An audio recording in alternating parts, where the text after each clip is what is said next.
This is the top predator, the great white shark. A 5,000-pound male starts a hunt. He hasn't eaten for 3 days.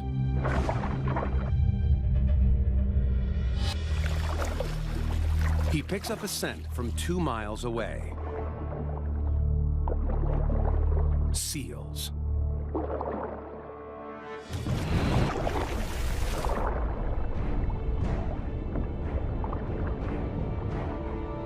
He's a great hunter, but he's not perfect. Great whites are unsuccessful more than half the time.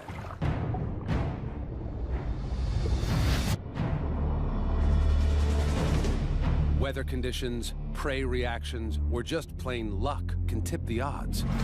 But this guy's got some clear advantages. The most significant being lots of prey. Seal Island. It's early winter, right when this 75,000-course buffet must leave the island in search of food.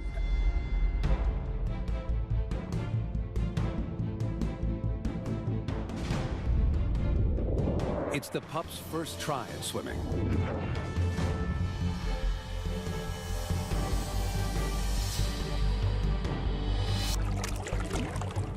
Instinctual grace soon surpasses clumsiness. They're on a mission. To get to their fishing grounds, they must run the gauntlet.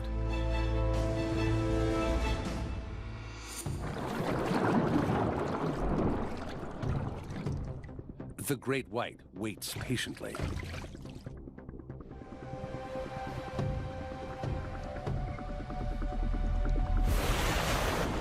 The older and wiser seals know what waits for them.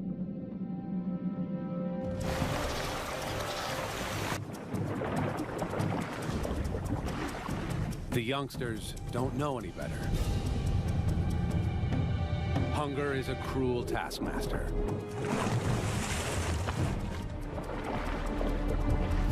There is safety in numbers. Lagging behind increases the chance of becoming a target. The littlest ones try to keep up.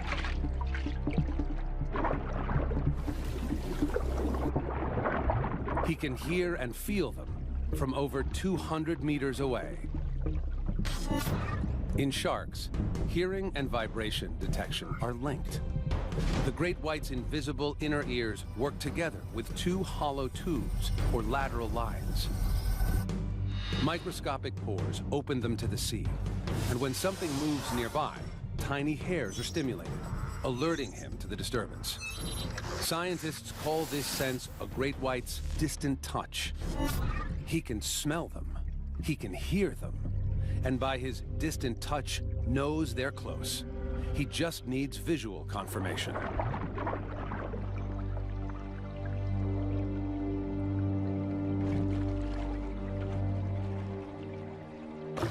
He makes his move, directly below his target.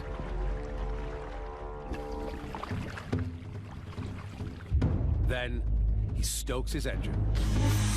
The tail is the shark's powerhouse. Red muscle sustains the swimming of the shark, while white muscle allows for sudden bursts of speed, like a rocket booster, to launch upwards at speeds of up to 25 miles an hour.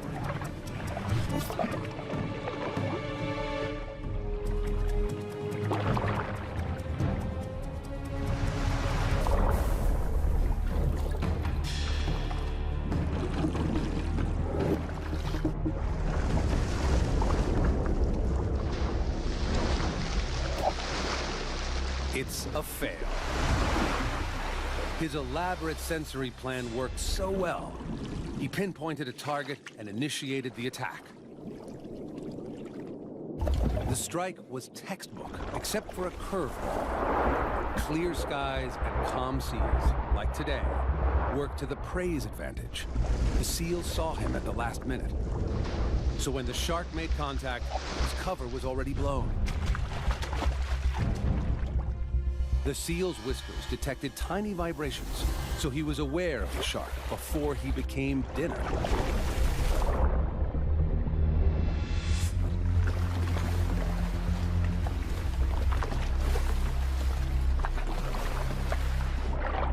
seals are now on high alert.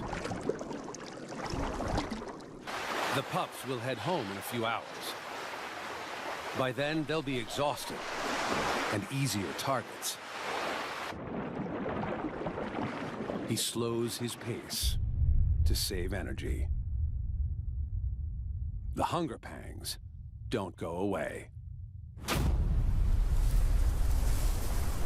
By the afternoon, a wind ruffles the sea. The seals are full of fish, tired from hunting.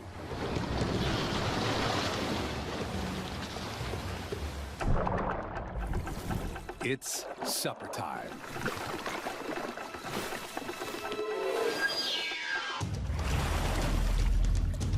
He targets a young straggler. Younger seals are easier to hunt. Speed and agility come with experience.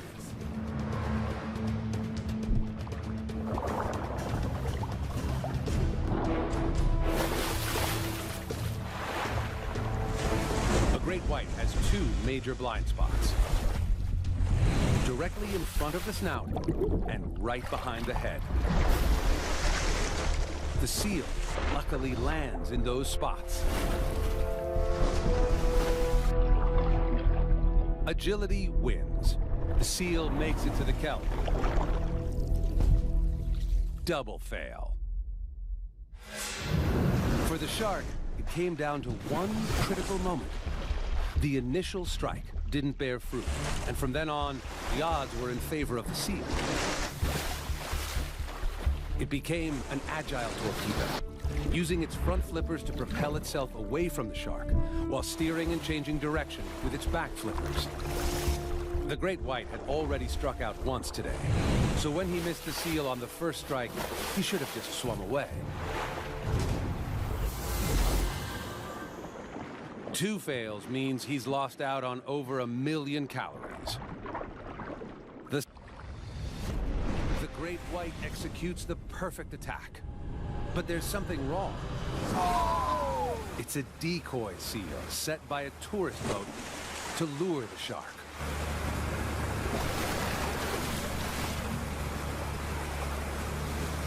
Great spectacle, but our shark didn't get his much-needed dinner. It's an epic fail for the shark, but it's a valuable lesson on how sharks get it wrong. Most of his senses told him the target was real. He could smell seal. He could sense them in the water. His adapted eyeballs tracked the silhouette, and he hit the mark. It looked like a seal, acted like a seal, but it didn't taste like a seal. He was hoping for blubber, but instead, he got rubber. The more he tries, the more likely he is to make a kill, as long as he doesn't burn out. He needs to eat one seal pup every 3 days to keep up with the amount of energy he's burning. He needs a belly full of fatty seal, now. Things are looking up. Overcast, choppy seas, and murky water. Perfect.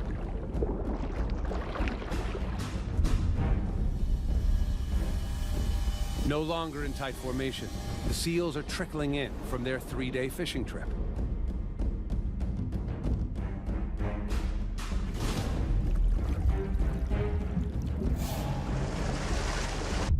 He closes in on another target.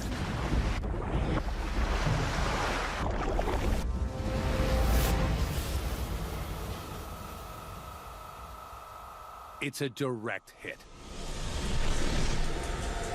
Success at last.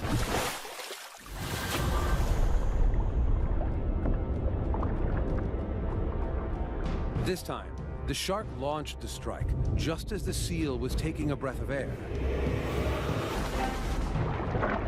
He can rip off 20 pounds of seal flesh in a second. His teeth are like saw blades, slicing off giant mouthfuls.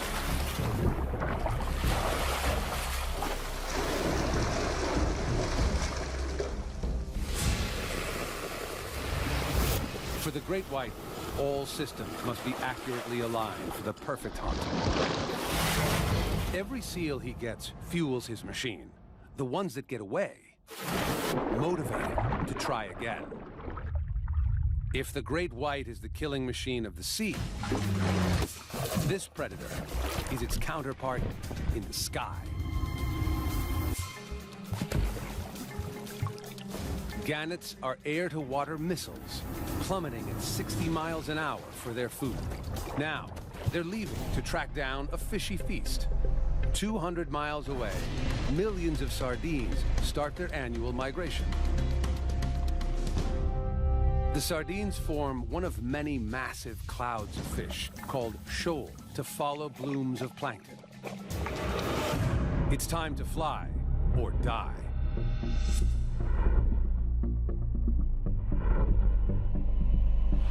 The sardines can travel up to 37 miles per day, but the gannets can cover 300 miles before refueling.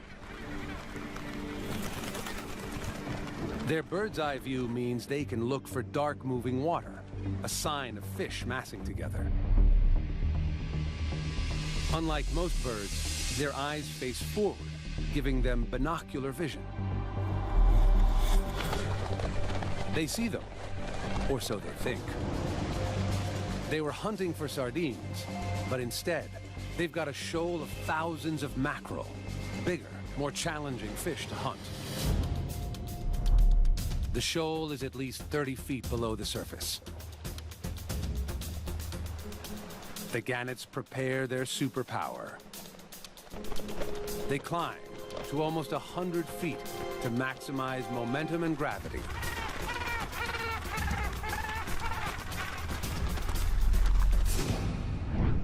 They have to be perfectly aligned, or they will die on impact.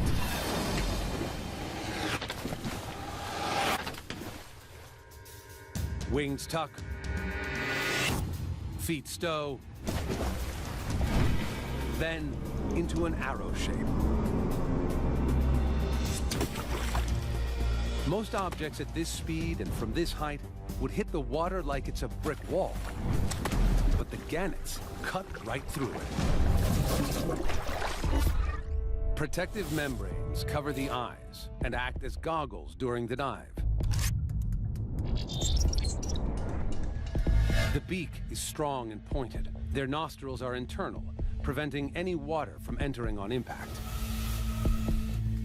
The thick skull bone is a crash helmet, and air pockets inside are like airbags, cushioning the blow.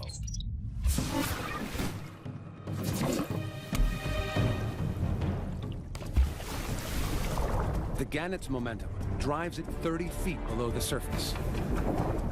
The mackerel bunch together, making it tough for the gannets to pinpoint one fish. There's strength in numbers.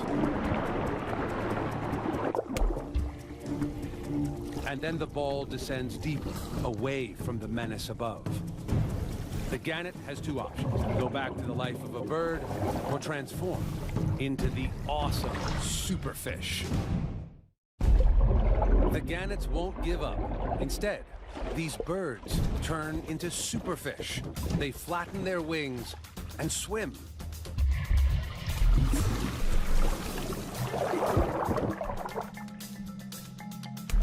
They can reach 60 feet while holding their breath. They close in on the big ball of fish.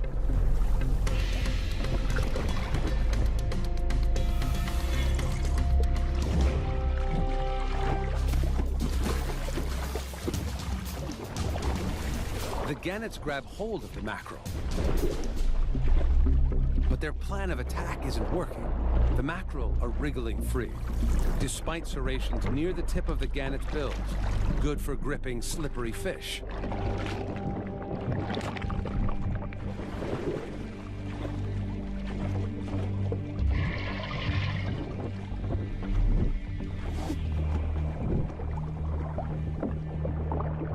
The shoal retreats to 100 feet, deeper than a gannet can dive without running out of air. It's a fail. The high dive was perfectly executed. Within seconds, the fish were under siege.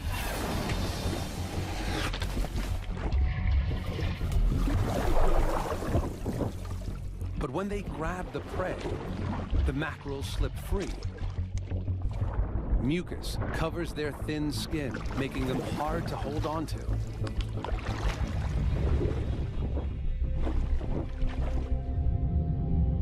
The gannets are tired from the lengthy flight, and today the strong swimming mackerel proved too much for them. Then the entire shoal descended beyond gannet depth.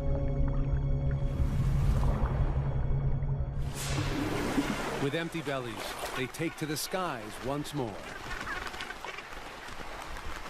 This time, they'll go for smaller, easier to grip sardines. But where are they? The gannets are now more than a day's flight behind the sardines. They need to hustle, a huge challenge for the young flyers among them. Their time and energy are running out. While the gannets search above the water, a menace prepares for battle below. The sailfish uses its bill to slash at the sardines and isolate a victim.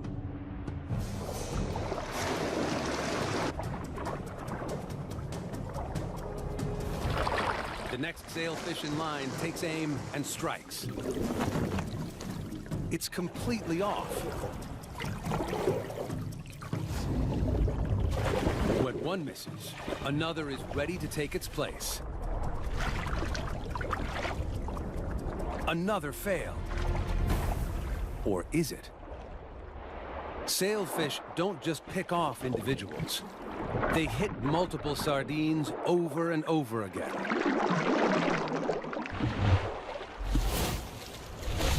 As it slashes, the tip of the bill can cover 20 feet and turn through 575 degrees in a single second. That's a lot quicker than a sardine can swim, and a lot faster than it can react. The sailfish were relentless in their attack. First, they teamed up and moved their targets into position. Then, they used their 2-foot-long bills to wound the sardines and wear them down. This first attack took its toll.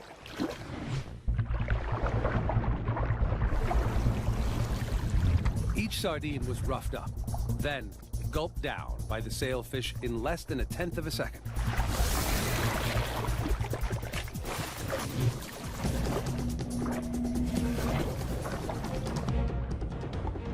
Every sailfish ultimately got a meal. Sailfish are superb killers with specialized strategies, but it's the orca that takes the prize for the craziest hunter in the sea.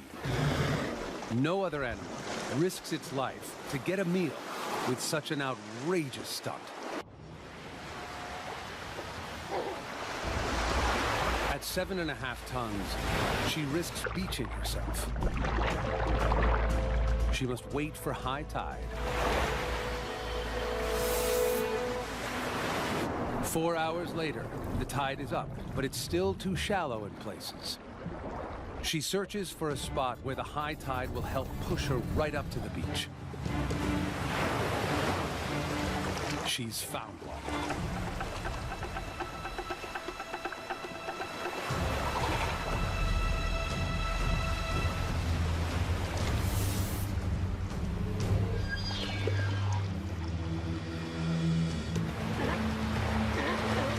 She gears up to perform a super stunt, totally unique to this pod.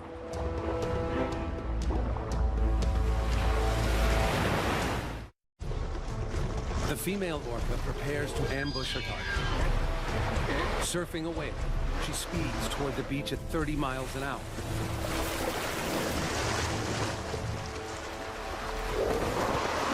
It's a fail. Success is determined by forward planning and critical timing. She didn't get enough speed at launch.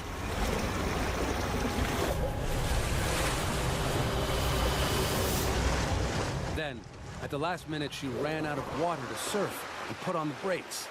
This gave her away, and the pups escaped. It's a skill that takes years to get right. She tries over and over.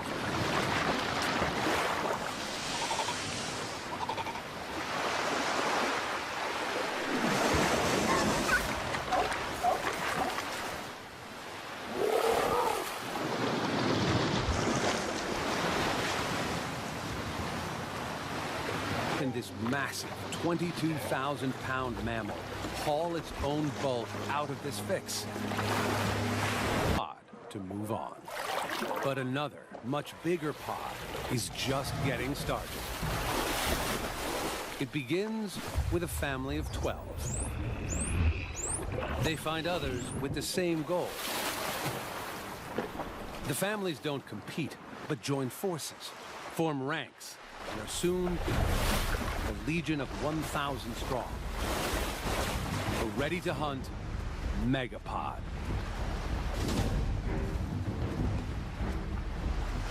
They've got 300 miles to cover to reach their target off the coast of South Africa. What drives this obsessive journey?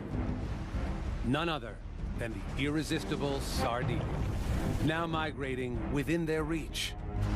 And they are being watched closely from above.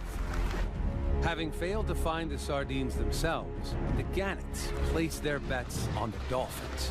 Just follow and let them do the hard work.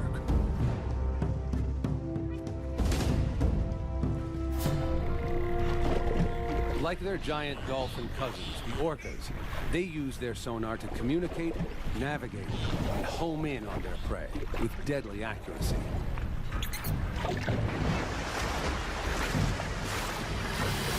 Thousands of echolocating predators soon pick up the swimming fish. The sardine migration pushes steadily northwards.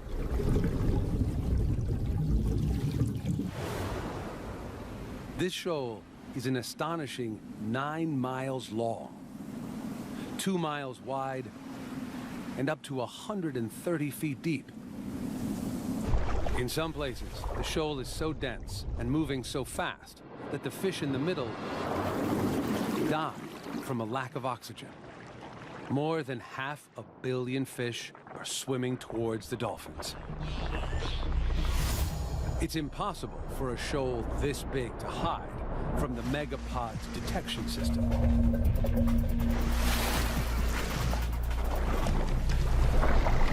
The sardines fall right into the dolphins' trap.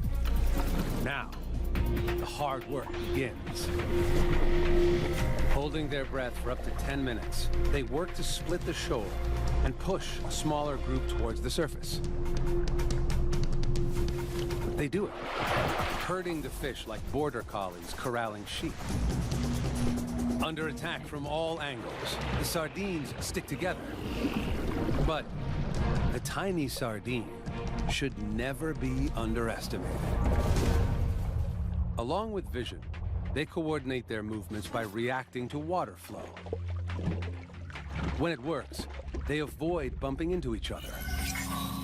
Organs, called neuromasts, line the skin around the sardine's head and accurately detect motion between themselves and the surrounding water.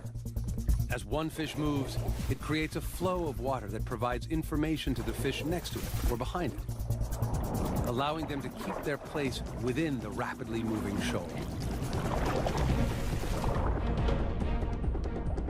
This is how a shoal works. Thousands can move as one.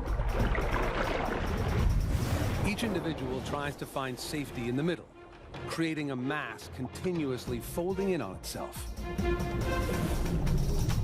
Nobody wants to be stuck on the outside. The gannets flock overhead, waiting for the fish to come within reach. The alliance is about to reach its climax. The table is set, everyone is in position. But unexpected diners show up. Sharks.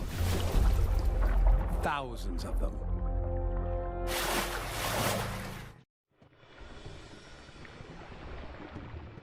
The dolphins and gannets hold back. Feeding with the enemy means they could easily become a meal themselves.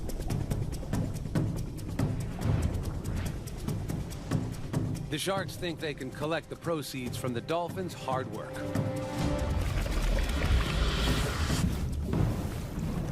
They bully their way in.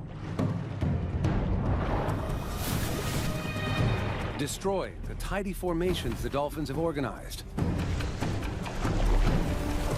But the sharks can't get a mouthful.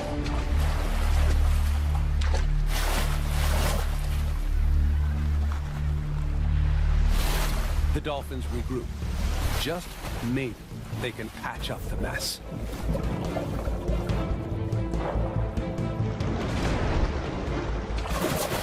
The sharks are worked up, but they're not denying access to the sardines. The dolphins boldly focus on turning this setback into a victory. If they don't, they all go hungry. Dolphin, gannet, even shark. The dolphins are back to herding. The sardines respond as predicted, defensively moving into a tight ball close to the surface.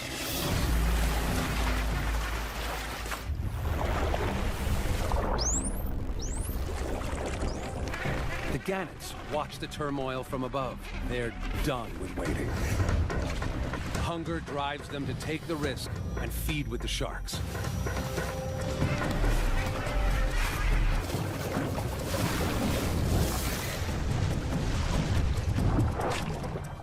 The feast fast becomes a frenzy.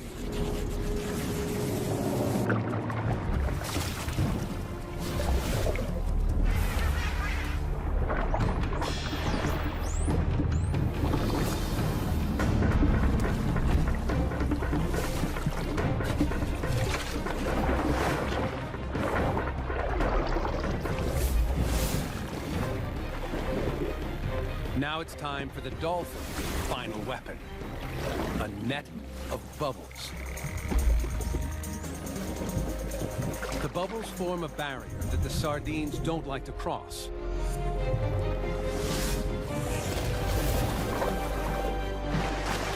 With no escape, the shoal is shrinking fast. Shark, bird, and dolphin all get a piece of the action, until a newcomer completely changes the game again. It appears out of nowhere like a high-speed train.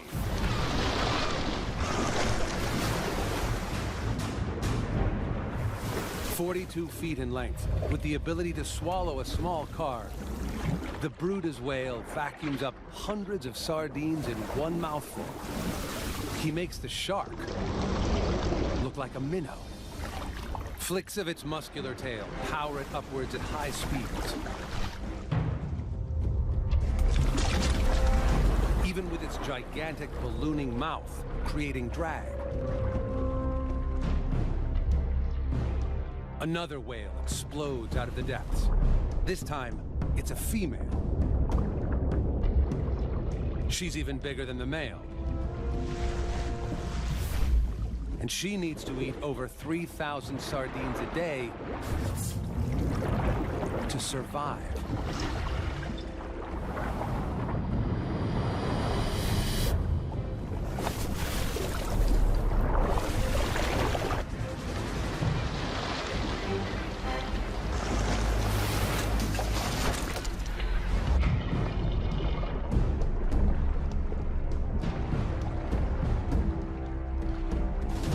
The whales triumphed in what the sharks initially attempted, a latecomer cleanup job.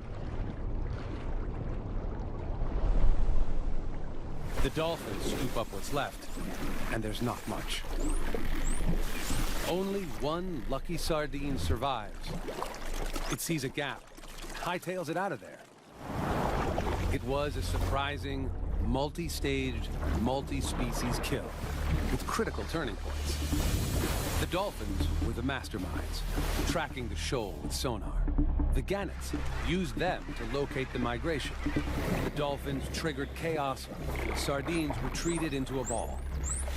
The final step was to split the shoal into smaller balls and chase them up to the surface. Then the sharks bulldozed their way in, messing with the dolphins' plan and not helping their own cause. But the dolphins had the courage to regroup and pack the fish together again. As a result, all the predators could gorge themselves until the dark horse showed up. He vacuumed as much as he could before the bigger female took over, and she finished them off before the others could. Still, the super pod of dolphins is well fed. They disband and go their separate ways. The gannets now have enough protein to fly home. The sharks are full. And the whale did the least amount of work for the most reward.